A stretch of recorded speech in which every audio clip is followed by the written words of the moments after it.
Hello and welcome everyone. This is Michelle with PaperStampInk. Thanks for stopping by. Today I want to show you how to make this cute pencil gift box. Wouldn't this make a great item for back to school? You can put some treats in it for teacher on the first day of school, give it to your kids as they're getting ready for the new school year, or just anybody. You can use it for a coworker. I just think this is adorable. I want to thank and I'm sorry, I'm probably going to butcher this name because I don't speak German, but I got the original idea from a fellow Stampin' Up! Demonstrator from Germany, and her business is Stempelpalast, hopefully I said that right, and her name is Christiane Knapp. And again, apologize if I just butchered that German. She speaks much better English than I speak German, so I want to thank her for that original idea. I took that and converted it into some English, some inches instead of the centimeters that her design was in, and of course her video was in German, so had some fun just trying to kind of guess at what she was saying during that video. And so I don't know if this is exactly how hers was done, but I'm pretty pleased with the design. I did want mine to be more of a box. Hers was open-ended, so I designed a lid for it in the form of an eraser. So let's go ahead and get started. I'm going to do a different color scheme than this one because this blue I think might be a little difficult for you guys to see the lines that I'm doing on the video. So this one was done with Blueberry Bushel and Mango Melody.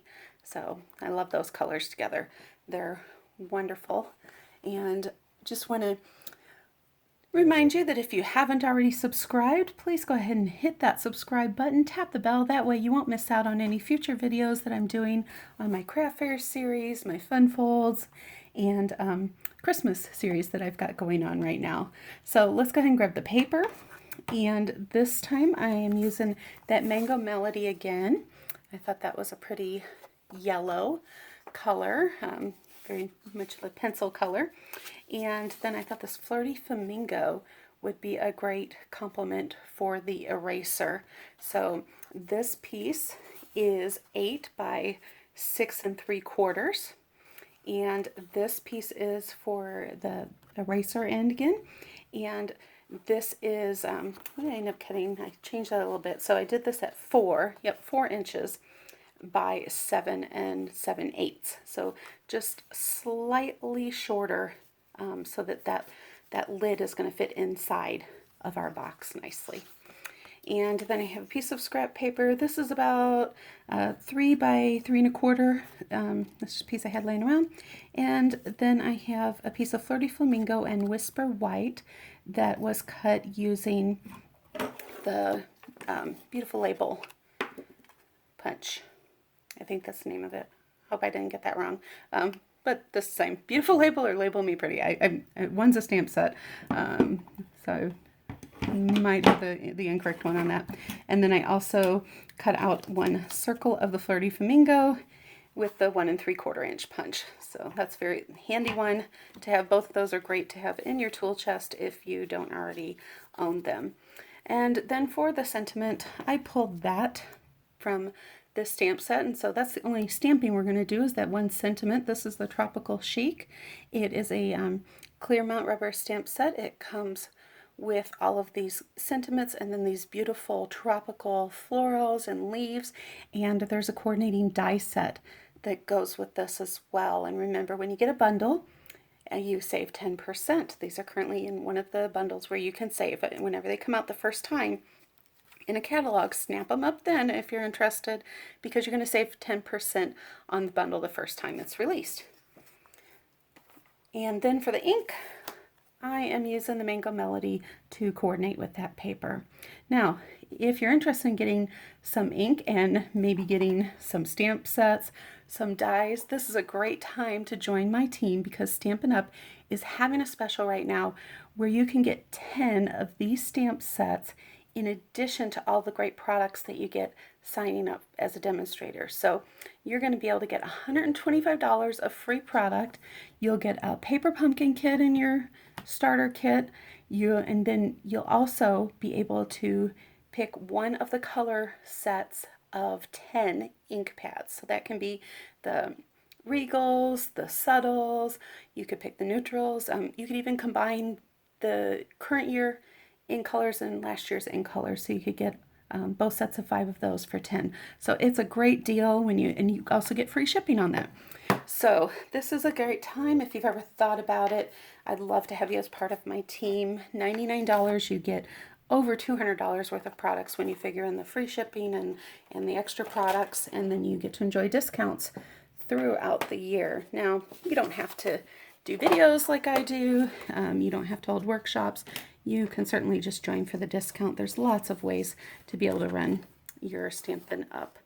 Demonstratorship. So let's go ahead and get started with our scoring. So I'm going to make sure I've got my cutting blade way down there so I don't end up cutting by mistake instead of scoring. And we're going to score every 1.5 inches. So I'm going to score at the 1.5, the 3-inch, 4.5, 6-inch, and then I'm going to need to pull this out and go down to my 7.5 mark. And then we're going to turn this and we are going to score this at 1.5. Okay? Make sure that I've got, that's not sounding right, so let me bring in, I do have a template that I've done some of the scoring so you don't have to watch me doing all that. And yep, I did write that down incorrectly. So we are going to score at 2 inches. This would still work if you scored it at 1.5, but 2 inches is going to give you more room. All right, just going to get a nice good score on that. And let's go ahead and score this piece while we're at it. So this again is going to be the eraser, and I'm going to again be scoring it 1.5, 3, 4.5,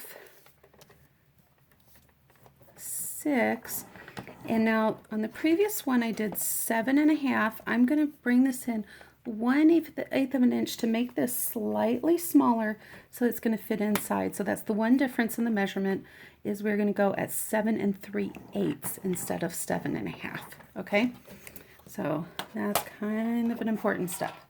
Don't forget that. Oh, and then we need to score this one too. And so I am going to score this one at 1.5 here. Okay. Get this trimmer out of the way. That's a little bit bulky.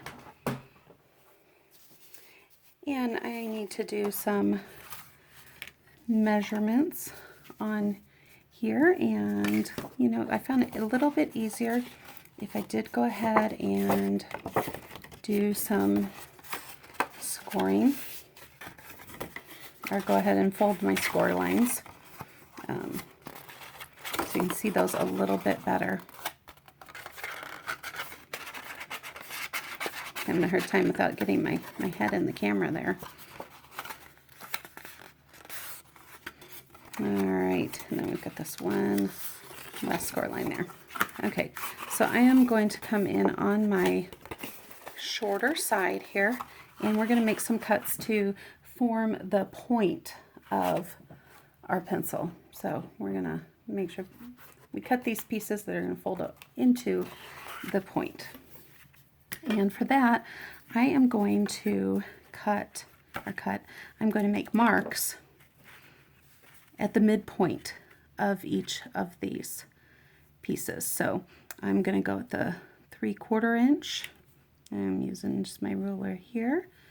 3/4 inch. And again, line up this score line there, and again at 3/4 inch, and line this one up 3/4 of an inch. And don't worry about your marks, because we're going to be able to put those to the inside, so nobody's going to end up seeing those. 3/4 of an inch, and one more mark down here at 3/4. quarters of an inch. So this is going to be our inside.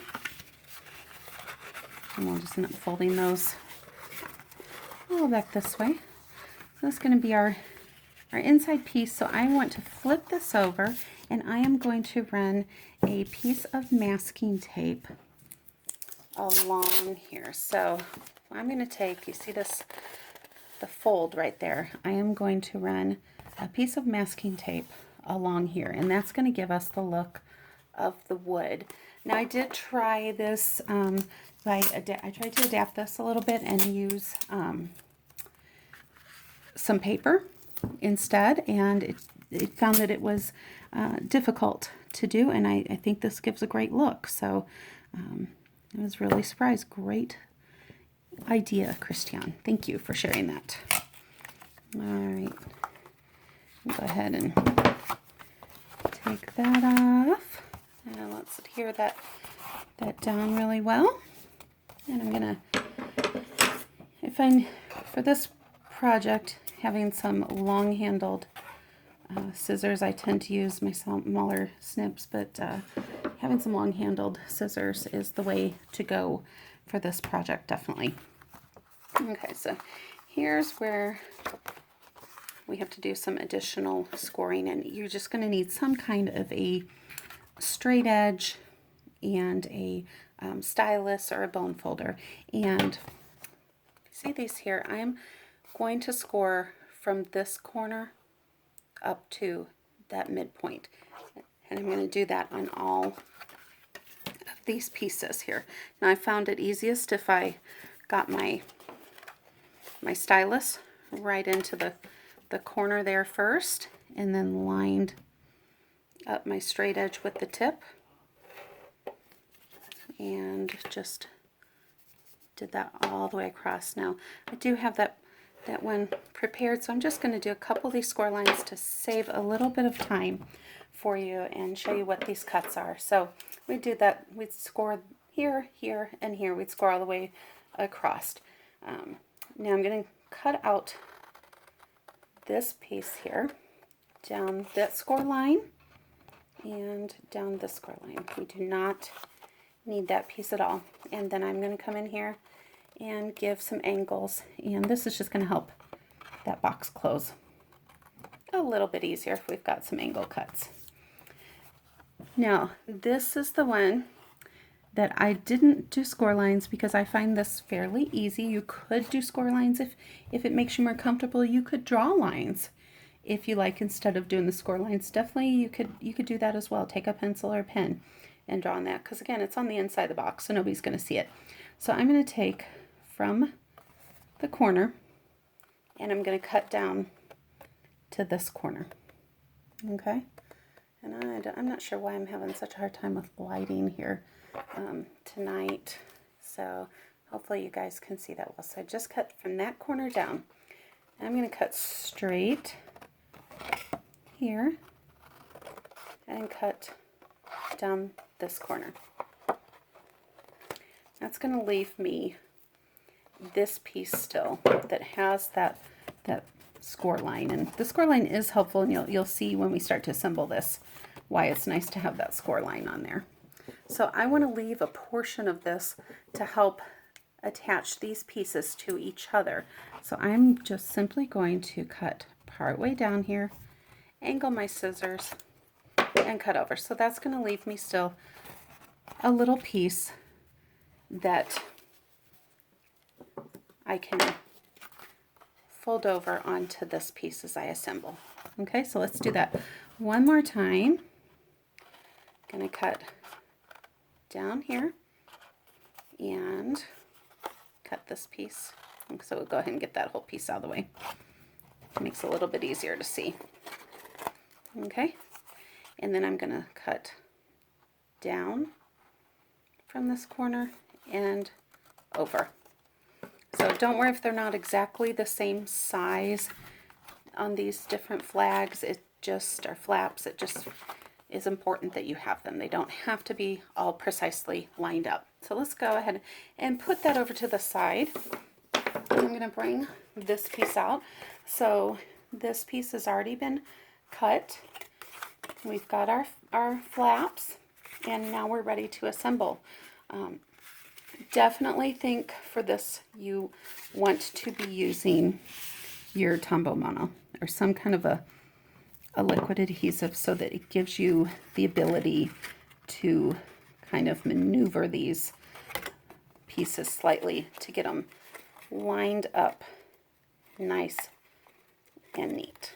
Okay, so we're going to go through and do each of those pieces individually.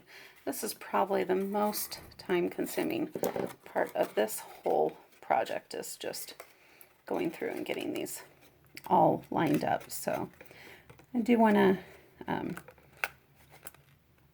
remind you that while we're talking, sorry, I'm having a hard time talking and doing this at the same time. I can walk and chew gum at the same time too. Sometimes, some days not. Okay. So I wanted to take the opportunity to remind you, if you are a fan of Paper Pumpkin but have never tried it out, you've seen some of the fun projects, this is the time to give it a whirl, because right now you can get 50% off of your first month's Paper Pumpkin subscription. So that's a great deal. It's a Paper Pumpkin, if you're not familiar, is a kit that comes to your door every month that you are signed up for it, and it's fun. We never know what's going to be in it, so it's like getting a surprise each month, and they always have some great stuff in there, and it always has a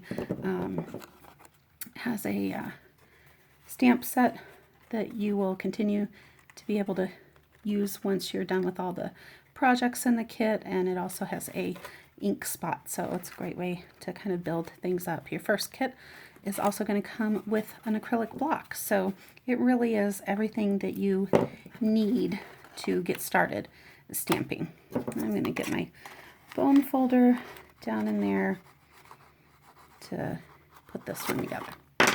Okay, I want to let that set just a little bit, and I am trying to kind of rush through this so it doesn't take you guys too long to watch this video, so I'm going to let that, well, darn it, I'm going to let this set before I play with that flap, but maybe I'm going to have to go ahead and get that flap glued down too. I'm going to come in here and just spread some glue on that flap, get it lined up at the bottom and along the edge. Run your fingers up in there. Use your bone folder or a stylus, something to go in there. All right, let's go ahead and set that aside for a moment. Now on this piece, we again have our little flap. We don't have to be as precise because these are just going to go onto the inside. So all I did with these is I just came in and I cut some little V's out along both sides of that score line. So there's my score line. I just came down and cut that score line out in a V. So that's going to give me these flaps. It's going to keep my paper from bunching up too much and getting bulky when I fold this over. And a couple more here. And then we'll assemble our eraser. So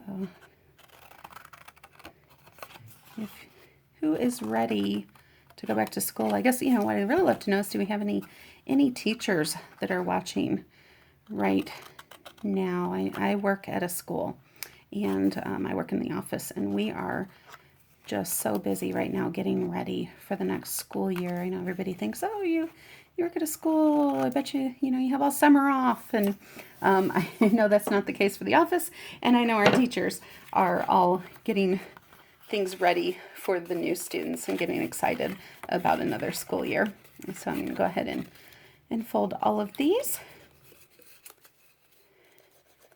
And I think working at I appreciated my kids' teachers before I started working at a school, and after working at school, boy, I see how much more goes on behind the scenes that I never realized that they were having to do. All right, so I'm going to just give these a little bit of a fold there. and then open them back up. I was just getting that pulled a little ready to go. And I'm going to put a little bit of glue on each of these flaps. Now this is going to go on the inside, so I'm not so concerned with how pretty it looks. We're going to cover up this outside part here too. I did add this circle piece down inside, not so much for aesthetics as, whoop, get it, I wanted to flip over on me, as just to provide some extra stability there for those pieces. So I'll go and give them a nice push down in there.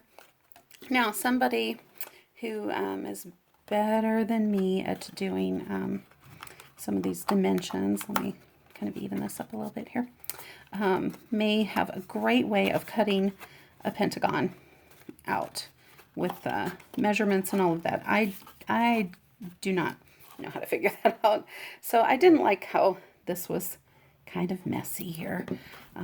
Although I guess maybe it'd be pretty authentic, because by the second, third day of school, I think most of those erasers, at least at the grade school, are already a mess from kids using them. So I just took a scrap piece of paper, glued that down, and then I'm going to come in here and just trim that along these edges. It's easy because these are nice straight edges, so don't have to worry about any curls. Just have to worry about the glue on my, my scissors there and the paper sticking. So you could put all sorts of different things in here. If you wanted to send it with your kids the first day, you could put a fun note encouraging them. You could put a little snack in there, maybe some fun school supplies. For a teacher, you could put school supplies, put some treats in there. I know somebody was posting on one of the sites I follow about putting in little fun-sized candies in boxes to go back to school. And I've never really understood that fun size thing, because, I don't know, those little candies don't seem as much fun to me as the big ones. There are some days that a little chocolate can just make things a little bit better. So I got for mine, we can fit a whole fun size candy bar in there. So that's how much room you're gonna have in there. So let's take our Melon Mambo, and I'm just gonna stamp this "You're the Greatest" on here. And little trick with this punch, there's not one that's a size larger for matting, but you can just take and cut this right down the middle, put a little glue on there, and I'm just gonna line this up to mat that edge there. And I'm going to do the same thing on this side, and I'm just eyeballing that's about the same matting as the first one. And we can either add dimensionals, which I'm a huge fan of dimensionals, sometimes a little bit obsessed with them, I'd have to say, or I think I'm just going to glue this one straight on to the box. You could use whatever sentiment you have. You could stamp before you assemble it, but you could stamp the sentiment right on that box itself if you'd like. And, that'd be fun, like those pencils that already have sayings and writing on them. So let's go ahead, we're going to stick this right in here.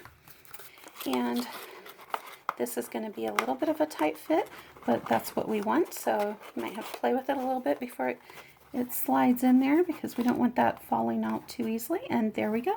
That is our completed project. Thanks for watching. Please give me a thumbs up if you enjoyed this video, and I sure would appreciate it if you would subscribe. There's details down below on a link to my store. And if you are looking for any Stampin' Up! Products, I sure would appreciate the opportunity to earn your business. Thanks again, and keep creating.